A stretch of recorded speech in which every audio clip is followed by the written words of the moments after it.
The B18 swap in my 95 Civic still feels new, especially since I'm still shaking out a few issues. In this video, I address one of them. So over the years, I have loved these adjustable test pipes, but this has happened to me more than once.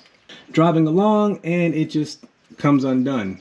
For a lot of times, I could just run with them with no clamps. I put these on as added insurance thinking they would hold them.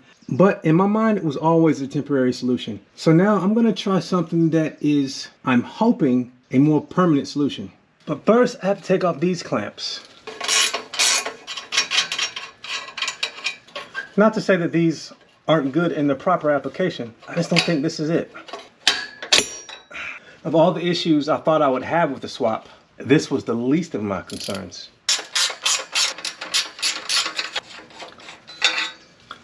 Let's see, am I able to grip this well enough to move it? Yes. Ugh. But it's still hard to move it. And you can see when I took it out that this is barely slipped in. So I want this centerpiece to be moved farther this way. I didn't want to have to take it all the way out, but I might just have to do that. Now let's see how easily it comes off. Nice and easy. Well, sort of easy.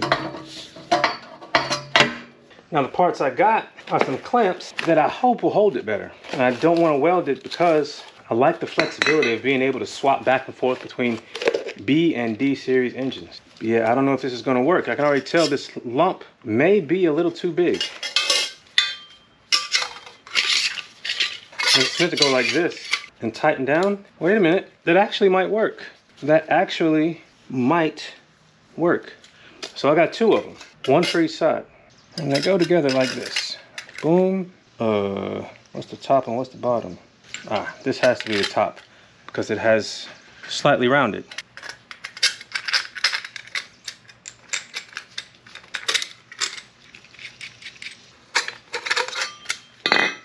Silly me. Took some doing to get this out, which is why I wonder how it slipped out. Maybe I need another motor mount or something.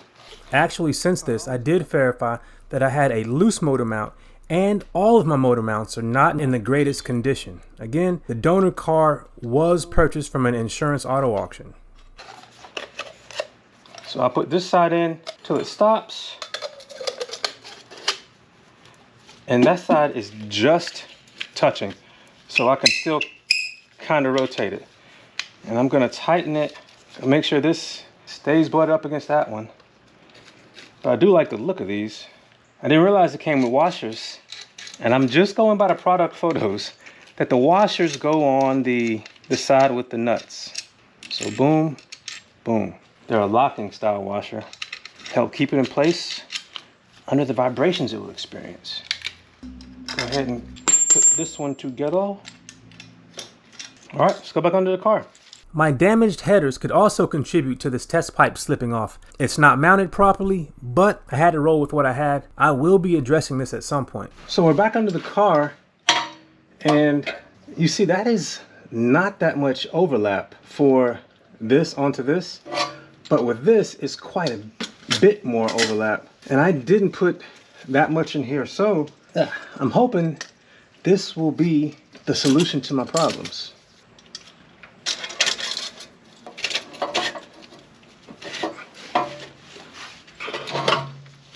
But the question is, how do I want?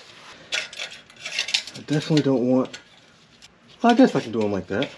Gotta be strong enough to rotate this bad boy though. Yo, I like these. I should have went with these all along. And they allow me to maintain my adjustability. As hard as it is to rotate these, it makes me wonder how it slips out. It's just, I guess engine vibrations are very violent and consistent.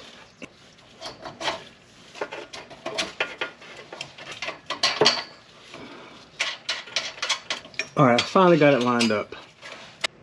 Yeah, I'm gonna slide this back over, if it'll go. I think I'll position them like that, because that'll give me access on this side and that side. Nice and easy to the bolts and nut.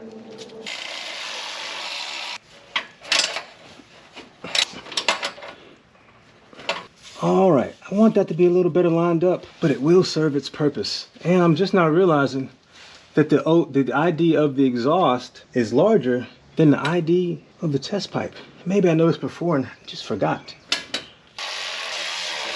So now that's on, and it looks like a more solid, and dare I say, permanent solution. With all this overlap, it should hold on pretty good. So I might drive it tomorrow. I have since driven the Civic thousands of miles, and I have not had any other issues with the adjustable test pipe. But if you were paying attention, you did see a bunch of oil leaks. So at some point, I need to address the oil pan gasket. But that will be in a later video. If you would like to see how I got to this point with my 95 Civic, check out my playlist. And if you'd like to follow along as I continue to improve it, go ahead and subscribe. Thanks for watching. Take care.